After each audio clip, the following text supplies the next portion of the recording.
एक बार फिर से मैं आपका स्वागत करता हूं इस अबंडेंट लाइफ टेलीविज़न प्रोग्राम में। और आज मेरे संदेश का शीर्षक है प्रभु यीशु मसीह का ईश्वरीय स्पर्श।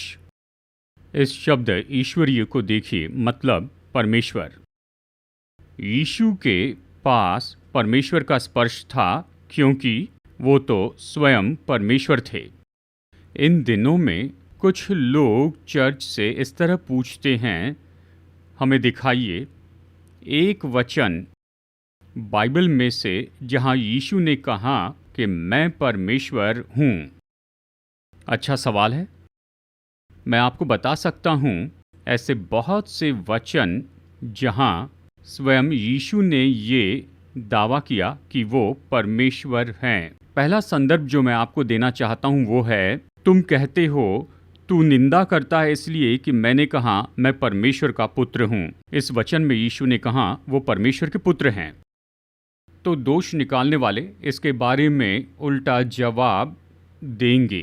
वो कहेंगे इसके बारे में कौन सी बड़ी बात है, यीशु परमेश्वर के पुत्र हैं, मैं परमेश्वर का पुत्र हूं। हर एक व्यक्ति जो इस संसार में जन्मा है वो परमेश्वर का पुत्र है।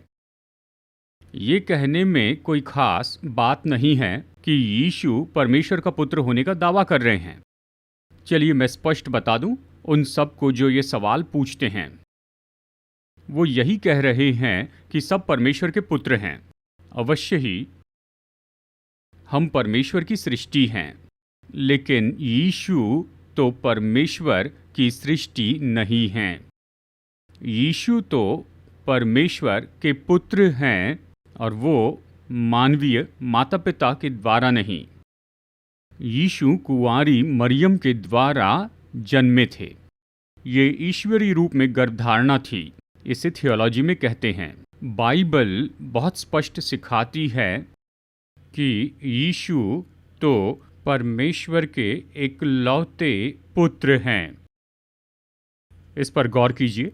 बाकी सभी मनुष्य तो परमेश्वर की सृष्टि हैं, परमेश्वर के पुत्र हैं, लेकिन यीशु तो परमेश्वर के इकलौते पुत्र हैं। हम ये इकलौता शब्द कहाँ पर पाते हैं? यूहन्ना अध्याय 1 वचन 18 में। परमेश्वर को किसी ने कभी नहीं देखा, इकलौता पुत्र जो पिता की गोद में है उसी ने उसे प्रकट किया, यानी उसी ने उसे प्रकट किया। ये ग्रीक शब्द इकलौता का सरल अर्थ है। यीशु तो परमेश्वर की सृष्टि नहीं है। दूसरे शब्दों में मनुष्य माता पिता के द्वारा पैदा हुए। इकलौते का अर्थ है पुत्र जो परमेश्वर से आया है, बिल्कुल उसी के जैसे। यीशु की सृष्टि नहीं की गई, वो तो त्रिएकता के दूसरे व्यक्ति हैं। वो तो इकलौते हैं, ये तो दूसरे व्यक्ति हैं। तो जो ये सवाल पूछते हैं हमारे कहने पर कि यीशु परमेश्वर के पुत्र हैं, तो ये उत्तर दीजिए। हम सब मनुष्य के द्वारा उत्पन्न हुए, हम सब परमेश्वर के बेटे बेटियां, कोई संदेह नहीं। लेकिन यीशु तो परमेश्वर के इकलौते पुत्र हैं, मतलब वो तो परमेश्वर से आए हैं और उसमें बिल्कुल वही बात है जैसे परमेश्वर में है, त्रिएकता के दूसरे व्यक्ति के रूप में। चलिए मैं आपको एक और वचन देता हूं जहां यीशु ने कहा कि मैं परमेश्वर हूं। ये पाया जाता है यूहन्ना अध्याय 8 वचन 58 में। यीशु ने उनसे कहा, मैं तुमसे सच सच कहता हूं कि पहले इसके कि अब्राहम उत्पन्न हुआ मैं हूं। इन शब्दों को देखिए, मैं हूं पर जोर दिया गया है। स्वयं यीशु मसीह कह रहे हैं अब्राहम से पहले मैं था। मतलब यीशु तो हमेशा थे, वो हमेशा वहाँ थे। उसकी सृष्टि नहीं हुई, उसकी न शुरुआत है न अंत है, वो परमेश्वर हैं। ठीक है, तो ये दो शब्द मैं हूँ, इस पर जोर दिया है। ये दो शब्द किससे दर्शाते हैं? पुराना नियम। जब मूसा ने पूछा कि परमेश्वर तू कौन है, परमेश्वर ने कहा मैं जो हूँ सो हूँ। और यीशु उन्हीं शब्दों का उपयोग कर रहे हैं परमेश्वर के रूप में कि मैं जो हूँ सो हूँ। किसी दूसरे मनुष्य ने ये शब्द नहीं कहे थे। केवल यीशु इन्हें कह सके, क्योंकि वही तो सच्चे मैं हूँ हैं। बाइबल के ये जीवित परमेश्वर हैं। चलिए मैं आपको एक और वचन देता हूँ। यूहन्ना अध्याय 8 वचन 46। तुम में से कौन मुझे पापी ठहराता है? बहुत ही अद्भुत वचन है। कौन ये शब्द कह सकता है? क्या कोई मनुष्य ये कह सकता है कि तुम में से कौन मुझे पापी ठहरा सकता है? कोई नहीं ठहरा सका, क्योंकि इस संसार का हर एक व्यक्ति तो पापी है।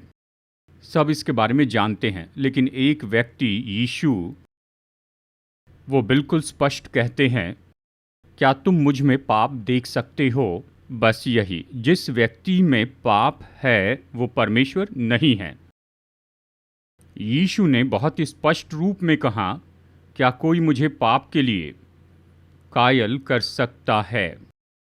आज तक कोई नहीं कर पाया। क्यों? क्योंकि वो परमेश्वर हैं और परमेश्वर हमेशा निष्पाप होते हैं। इसके बारे में बिल्कुल न चूकें। दोष निकालने वाले तो हमेशा बाइबल की इन सुंदर सच्चाइयों पर सवाल पूछते हैं, लेकिन हमें उन्हें निश्चय उत्तर देना है। उन्हें यीशु के बारे में सच्चाई बतानी है। ये सब कुछ कैसे मेरे संदेश से जुड़ा हुआ है? खैर, शीर्षक है यीशु का ईश्वरीय स्पर्श। अब तक मैंने ये साबित किया है कि यीशु ईश्वरीय हैं, वो परमेश्वर हैं।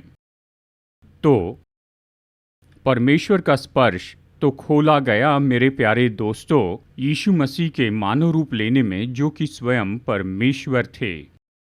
यीशु ने हमारे संसार में लाई हैं बहुत सी अद्भुत आशीषें, और उनमें से एक है उसका ये ईश्वरीय स्पर्श। मैं इस पर बात करना चाहता हूँ। मैं आपको कुछ बातें बताऊंगा, या ऐसे कुछ मार्ग जिनके द्वारा यीशु हमें छूकर आशीष दे। मैं आपको बताऊंगा, इसे ध्यान से अंत तक सुनते जाइए।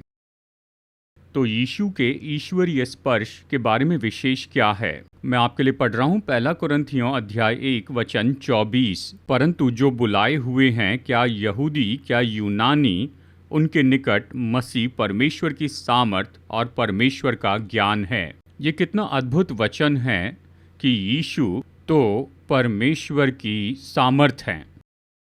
जब यीशु ने पृथ्वी पर सेवकाई की थी, अवतार लिए परमेश्वर के रूप में, उसके स्पर्श से उसकी महान सामर्थ निकलती थी और ये बहुतों को चंगाई देती थी। और यीशु ने बहुत से चमत्कार भी किए थे। यीशु के स्पर्श में परमेश्वर की सामर्थ थी। तो चलिए हम और भी आगे बढ़ते हैं। परमेश्वर ने मसीह में मानव रूप लिया, दूसरे व्यक्तित्व के रूप में, और यीशु ने बहुत से लोगों को छुआ था और अपनी ईश्वरीय सामर्थ खोली थी।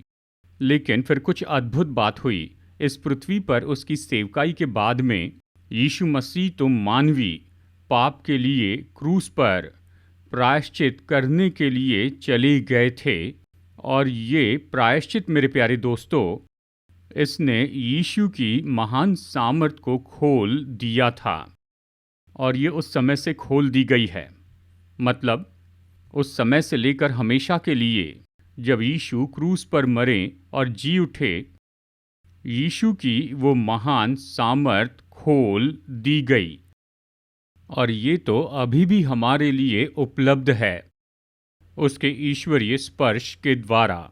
गौर कीजिए, उसके ईश्वरीय स्पर्श के द्वारा। और इसलिए जब आप पढ़ते हैं 1 कुरिन्थियों अध्याय 1 और वचन 18, तो परमेश्वर का वचन कहता है, क्योंकि क्रूस की कथा नाश होने वालों के लिए मूर्खता है, परंतु हम उद्धार पाने वालों के लिए परमेश्वर की सामर्थ है।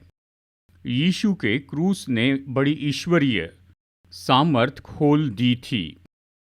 ये ऐसी सामर्थ है जो सारी सामर्थ के ऊपर हैं, इस संसार की सारी बातों पर जो कि लोगों को परेशान करती हैं।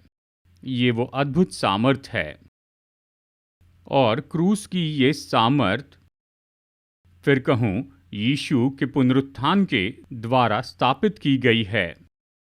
मत्ती 28 में वचन 16 में यीशु अपने चेलों के सामने प्रकट होते हैं अपनी महिमामय देह में और कहते हैं, स्वर्ग और पृथ्वी का सारा अधिकार मुझे दिया गया है, यही उसकी सामर्थ है। मैं ये सब आपको क्यों बता रहा हूँ प्यारे दोस्तों? हमारे महान उद्धारकर्ता हैं प्रभु यीशु, जो हमारे अच्छे चरवाहा हैं, हमारे प्रभु हैं, हमारे उद्धारक हैं। ये ईश्वरीय सामर्थी शक्तिशाली यीशु का स्पर्श आज भी उसके विश्वासियों के लिए उपलब्ध है। जरूरी है कि हम जानें कि वो स्पर्श क्या है और कैसे उस स्पर्श को पा सकते हैं। देखिए 4 सुसमाचारों में यीशु के सामर्थी स्पर्श ने तब बहुत से लोगों को अलग अलग आशीषें दी थी। मैं आपको बताना चाहता हूँ 3 आशीषें जो आज हमें यीशु के स्पर्श के द्वारा प्राप्त करनी चाहिए। केवल 3 पॉइंट, ऐसे तो बहुत हैं लेकिन 3 महत्वपूर्ण हैं। नंबर 1, यीशु का स्पर्श हमें तो शारीरिक आशीष देता है। इसके समर्थन में मेरे पास आपके लिए 2 वचन हैं और इसमें पहला जो है वो पाया जाता है मत्ती अध्याय 8 वचन 3 में। यीशु ने हाथ बढ़ाकर उसे छुआ और कहा, मैं चाहता हूँ तू शुद्ध हो जा, और वो तुरंत कोढ़ से शुद्ध हो गया। शब्दों को देखिए, यीशु ने उस कोढ़ी को छू लिया, अपनी ईश्वरीय सामर्थ खोली, वो चंगा हो गया था, कोढ़ चला गया था। अब और भी 2 वचन देखते हैं। यीशु जब पतरस के घर आया तो उसने उसकी सास को ज्वर में पड़ी देखा। उसने उसका हाथ छुआ और उसका ज्वर उतर गया और वो उठकर उनकी सेवा करने लगी। सुसमाचारों में हम इसे बार बार देखते हैं। यीशु के ईश्वरीय सामर्थी स्पर्श के द्वारा बहुतों ने शारीरिक चंगाई पाई थी। यदि आप आशीष पाना चाहते हैं तो यीशु के सामर्थी स्पर्श पर विश्वास कीजिए। आप प्रार्थना कीजिए, यीशु मुझे अपने सामर्थी हाथों से छू लीजिए। अपने ईश्वरीय हाथों से अपने पास्टर के पास जाइए और आपके पास्टर आप पर हाथ रखें और आपके लिए प्रार्थना करें कि यीशु की वो ईश्वरीय सामर्थ उंडेली जाए और आप जीवन में महान आशीष पाएं। मैं यहाँ पर एक महत्वपूर्ण बात जोड़ना चाहता हूँ, कृपया इसे आप गौर से सुनिए। यीशु ने अपने दिनों में केवल चंगाई दी सीधे रूप में, पर उसने औषधि के द्वारा भी चंगाई दी थी, यानी मेडिकल सहायता के द्वारा। देखिए, मेडिसिन तो अब बहुत बेहतर हो चुके हैं, यहाँ तक कि दवाइयाँ, यहाँ तक कि विज्ञान को भी परमेश्वर ने बनाया है। देखिए, ऐसे कुछ लोग हैं मसीही चर्च में, विश्वासी पास्टर और प्रचारक भी, वो कुछ गलत सिखा रहे हैं। वो कहते हैं यदि आपको अच्छा होना है तो कोई दवाई मत लीजिए, केवल विश्वास से प्रार्थना करें। ये तो गलत है, ये बहुत खतरनाक है, ऐसा मत कीजिए। मैंने बहुत से लोगों को देखा है, यहाँ तक कि पास्टर्स और प्रचारकों को, उन्होंने ये कहा था केवल यीशु ही मुझे चंगाई दे दें और मैं दवाइयाँ नहीं लूँगा। ऐसे लोग हार्ट अटैक से भी मर चुके हैं, आंखों की रोशनी चली गई, हाथ और पैर काटने पड़ गए थे।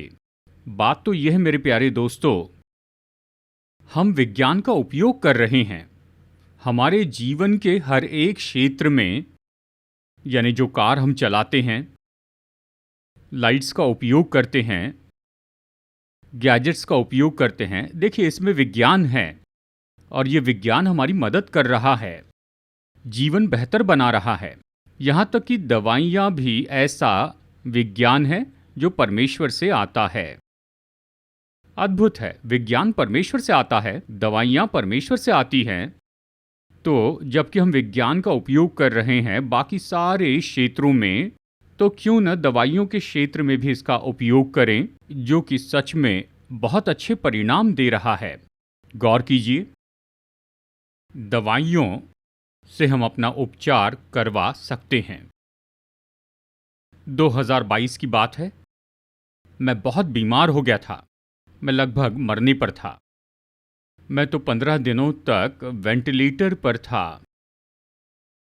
कोई आशा नहीं थी, लेकिन दो बातों ने मेरी जान बचाई। उनमें से एक है पूरे संसार के हजारों हजारों लोगों की प्रार्थनाओं ने, और दूसरी बात है दवाइयाँ। परमेश्वर ने दवाइयों का उपयोग किया कि मैं जीवित रहूं, कि मुझे सेवकाई में वापस लाए, और आज मैं जीवित हूं। दवाइयों के कारण मैं आपको ये बता सकता हूं। मैं आपसे ये कह रहा हूं, दवाइयों का विरोध करने वाले न बने। ये प्रभु का उपहार है। विज्ञान के जैसे उपयोग करें। ऐसे झूठे प्रचारकों को मत सुनिए जो कहते हैं कि केवल विश्वास के द्वारा परमेश्वर से चंगाई पाएं, पर दवाइयां न लें। वो आपको मूर्ख बनाते, आपको सिखाते हैं। वो आपकी बड़ी हानि कर रहे हैं। ठीक होने के लिए प्रार्थना करें, साथ ही मेडिकल सहायता लीजिए। फिर एक और क्षेत्र है जहां पर हमें चंगाई की जरूरत है, और वो है भावनात्मक चंगाई। यीशु की ईश्वरीय सामर्थ, यीशु का ईश्वरीय स्पर्श लोगों को देता है भावनात्मक आशीष, यानी मन की आशीषें। मन की बहुत सी ऐसी समस्याएं हैं और इनका संबंध है साइकेट्री से। देखिए, साइकेट्री कोशिश करती है कि दिमागी बीमारी दूर करें। देखिए, यीशु ने अपने समय में बहुतों को मानसिक चंगाई दी थी। एक उदाहरण बताता हूँ। एक समय दुष्टात्मा से ग्रसित एक व्यक्ति था जिसे सेना सताया करती थी। मतलब उसमें बहुत सी दुष्टात्माएं थी और वो खुद को नाश करने पर था। यीशु ने उस व्यक्ति को छुटकारा दिया और उसे चंगाई दी थी। इस वचन को सुनिए, मरकुस अध्याय 5 वचन 15। यीशु के पास आकर वे उसको, जिसमें दुष्टात्माएं थी अर्थात जिसमें सेना समाई थी, कपड़े पहने और सचेत बैठे। गौर कीजिए इन शब्दों पर, सचेत बैठे देखकर डर गए। यीशु ने अद्भुत भावनात्मक चंगाई दी थी। और आज भी यीशु केवल शारीरिक आशीष नहीं देते हैं, वो भावनात्मक आशीष भी देते हैं। अब आपको सचेत रहना होगा इन पास्टर्स या प्रचारकों के बारे में जो आपको चर्च में ले जाते हैं और दुष्ट आत्माओं को निकालने के नाम से वो आपको मारते हैं, बाल खींचते हैं, थप्पड़ मारते हैं, वो आपको लाते मारते हैं। ये पूरी मूर्खता है। यीशु ने कभी ऐसे नहीं किया था। ऐसी जगह पर आप बिल्कुल न जाएं। ठीक है? देखिए, आज हम ये समझते हैं कि किसी तरह से ये भावनात्मक समस्याएं, हम सोचते हैं ये दुष्टात्माओं से ग्रसित होना है, लेकिन ये दुष्टात्मा से ग्रसित होना नहीं है। जैसे हम विज्ञान को समझते हैं, जैसे हम दवाइयों का अध्ययन करते हैं और जैसे हम समझते हैं साइकेट्री को, डॉक्टर्स हमें बताते हैं ये सारी भावनात्मक समस्याएं ये तो केवल आती हैं दिमाग में होने वाले केमिकल बदलाव से। विज्ञान को समझिए। कोई भी पास्टर लोगों को चर्च में ले जाकर यहाँ वहाँ लाते मत मारिए, नहीं तो सताने के लिए आप पर केस हो जाएगा और पुलिस आपको ले जाएगी। ये तरीका नहीं है। समझ लीजिए कि ये भावनात्मक समस्याएं जिनमें से लोग होकर जा रहे हैं, ज़रूरी नहीं कि ये लोग तो दुष्टात्मा से ग्रसित हो गए हैं, लेकिन ये तो दिमागी बीमारी है। ये असंतुलन है हमारे दिमाग की केमिकल एक्टिविटी में। डॉक्टर हमें बताते हैं कि ऐसे कुछ न्यूरोट्रांसमीटर्स हमारे ब्रेन में हैं। जैसे उन्हें काम करना चाहिए, अगर वो वैसे काम नहीं करते तो वो व्यक्ति भावनात्मक डिस्टर्ब हो जाता है और वैसी हरकतें करता है जैसे वो दुष्टात्मा से ग्रसित हैं। दोस्तों, सबसे अच्छा काम आप यही कर सकते हैं यदि आपका मन डिस्टर्ब है, अगर आपको कोई भी दिमागी बीमारी है, प्रार्थना कीजिए और आपके पास्टर आपके लिए केवल प्रार्थना करें, आपको मारे नहीं, बस प्रार्थना करें। और फिर साइकेट्रिस्ट के पास में जाइए और उपचार कीजिए। मैंने बहुत से लोगों को देखा है, वो साइकेट्रिस्ट के पास गए। मैंने अपने जीवन में बहुत से लोगों को देखा, भावनात्मक डिस्टर्ब थे, यहाँ तक कि वो आत्महत्या करना चाहते थे क्योंकि उनका मन डिस्टर्ब था, केमिकल इम्बैलेंस। तो जाइए ऐसे वेल ट्रेन्ड साइकेट्रिस्ट के पास जो हैं एमडी, ठीक है, post graduate in psychiatrist medicine, MD या डीएम के पास। वो आपको दवाइयाँ देंगे, नियमित रूप में लीजिए, वो शायद कुछ प्रभाव डालेंगे। उपचार कीजिए, मैं बताऊं जल्दी से या देरी से आप ठीक हो जाएंगे। यहाँ तक कि दवाइयों के द्वारा इस मानसिक चंगाई पाना, ये तो प्रभु यीशु के ईश्वरीय स्पर्श से होता है। तो इस संदेश में मैं केवल आपको इतना ही बताना चाहता हूँ, यीशु का सामर्थ्य और ईश्वरीय स्पर्श यह हमें पूरी तरह से हमें भावनात्मक रूप में ठीक करता है, मजबूत करता है, दवाइयों के माध्यम से भी। क्या इसके लिए कोई शर्त है कि हम इस तरह शारीरिक आशीष पाए, भावनात्मक आशीष पाए? जी हाँ, परमेश्वर के वचन में बहुत सी शर्तें हैं। अवश्य उनमें से एक है कि विश्वास से प्रार्थना करें। लेकिन मैं आपको ये अद्भुत शर्त बताता हूँ, जो वो घटना है जब यीशु ने कोढ़ी को चंगा किया। उसने इस अद्भुत तरीके को प्रकट करके दिखाया। इस वचन को सुनिए, मत्ती अध्याय 8 वचन 2। और देखो, एक कोढ़ी ने पास आकर उसे प्रणाम किया। बस यही है। प्रणाम या आराधना शब्द का अर्थ है यीशु को पूरी तरह समर्पित हो, अपने आप को यीशु के लिए पूरी तरह समर्पित कर दीजिए। बस यही है, यही शर्त है हमारी शारीरिक और भावनात्मक आशीष के लिए यीशु के सामर्थ्य और शक्तिशाली स्पर्श के द्वारा। और वो यही है कि मसीह जीवन में अपने आप को पूरी तरह यीशु को समर्पित कर दें। किसके लिए समर्पित हो? समर्पण करें कि आप परमेश्वर के वचन के अनुसार जिएंगे। समर्पण करना है कि परमेश्वर की इच्छा को पूरी करें, जैसे कि यहाँ पर बाइबल में प्रकट की गई है। यीशु के लिए पूरी तरह समर्पित हो जाएं। यही तो समस्या है। बहुत से लोग आशीष चाहते हैं और बहुत से लोग आशीषों के लिए बुलाते हैं, लेकिन वो लोग इस कोढ़ी के जैसे, वो यीशु के प्रति पूरे समर्पित नहीं हैं, वो यीशु के अधीन नहीं हो रहे हैं। केवल तब जब इस कोढ़ी ने यीशु की आराधना की थी, यीशु ने अपना हाथ बढ़ाकर उसे छू लिया और अपनी सामर्थ से चंगाई दी थी।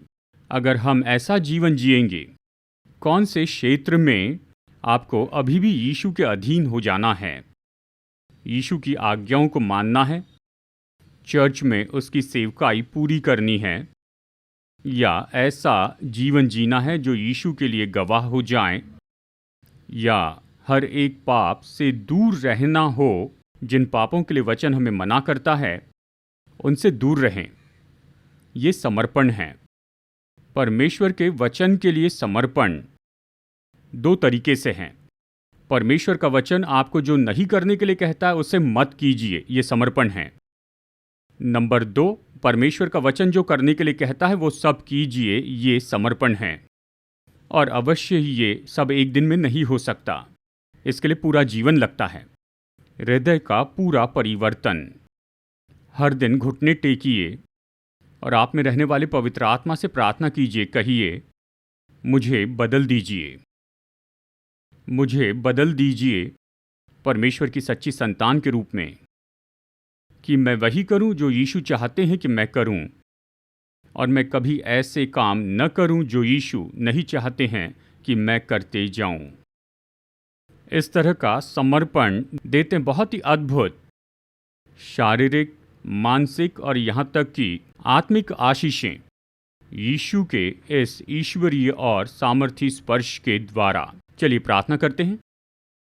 अनुग्रहकारी परमेश्वर, स्वर्गीय पिता, यीशु हमारे उद्धारकर्ता और प्रभु, पवित्र आत्मा में तसल्ली देने वाले, आपके वचन के लिए धन्यवाद। आपने हमें बहुत सी बातें सिखाई हैं। हाँ प्रभु, मैं इस समय आपके लोगों के लिए प्रार्थना करता हूँ यीशु मसीह के नाम में, क्योंकि यीशु आपके पास ये ईश्वरीय स्पर्श है। ये तो क्रूस का सामर्थी स्पर्श है, ये तो पुनरुत्थान का स्पर्श है। पवित्र आत्मा की सामर्थ के द्वारा आप अपनी महान सामर्थ उंडेलिए, जैसे अभी हम विश्वास से प्रार्थना कर रहे हैं। अपने लोगों को आशीष दीजिए, शारीरिक, भावनात्मक और आत्मिक रूप में, क्योंकि हम यीशु के सामर्थी नाम में प्रार्थना करते हैं। यीशु की सामर्थ में पवित्र आत्मा के द्वारा। प्रभु, जैसे ये उपचार करते हुए दवाइयाँ ले रहे हैं, यीशु, मैं प्रार्थना करता हूँ कि इन दवाइयों के माध्यम से आप इन्हें पूरी चंगाई दीजिए, शारीरिक और भावनात्मक रूप में। अपने स्पर्श से अपने लोगों को आशीष दीजिए, बड़ी आशीष दीजिए, क्योंकि मैं हमारे उद्धारकर्ता प्रभु यीशु के नाम में प्रार्थना करता हूँ। आमीन। हमारे उद्धारकर्ता प्रभु यीशु मसीह के नाम में आप सभी लोगों को अभिवादन। दोस्तों, कृपया कर आप इस वीडियो को देखिए जो हमारी सेवकाई के बारे में पूरा विवरण देता है। ये सेवकाई तो स्थापित की गई है हैदराबाद, भारत में, और हम 6 महान सेवकाइयों में जुड़े हैं। नंबर 1, मैं टीवी पर आता हूँ और 5 भाषाओं में वचन का प्रचार करता हूँ, इंग्लिश, हिंदी, तमिल, मलयालम और तेलुगु में। लाखों लोग इन संदेशों को सुन रहे हैं और वो उद्धार पा रहे हैं और विश्वासी अपने विश्वास में बल पा रहे हैं। और हमारी दूसरी सेवकाई है प्रचार की सेवकाई, जहाँ मैं बहुत सी जगहों पर जाता हूँ, केवल भारत में ही नहीं लेकिन विदेशों में भी। और इस प्रचार की सेवकाई के द्वारा सभी चर्च के विश्वासी परमेश्वर के वचन के द्वारा बल पाते हैं। हमारी तीसरी सेवकाई तो पास्टर्स के लिए कॉन्फ्रेंस हैं। हर साल हम पास्टर्स के लिए 2 कॉन्फ्रेंस करते हैं।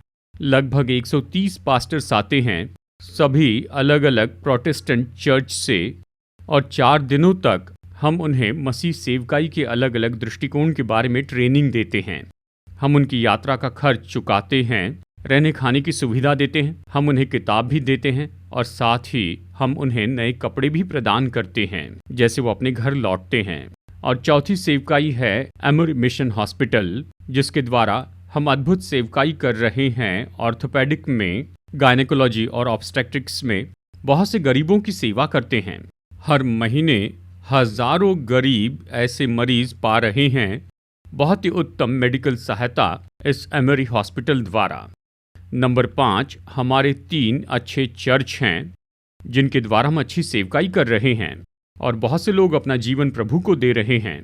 और इन चर्च में प्रभु का वचन प्रचार किया जाता है। ये इन्हें बल देता है और इनकी मदद करता है कि अपने आत्मिक जीवन में बढ़ते जाएं। और हर महीने हम कुछ गरीब परिवारों को ऐसे ही चुनकर उन्हें देते हैं चावल, दाल और दूसरे अनाज।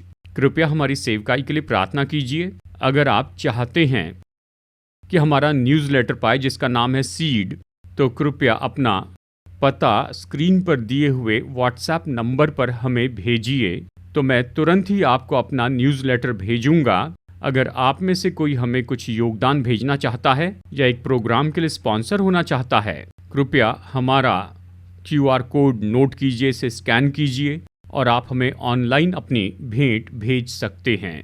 परमेश्वर आपका आशीष दे, जैसे आप बहुत ही महत्वपूर्ण और कार्यनीति से फलवंत सेवकाई में स्पॉन्सर बनते हैं।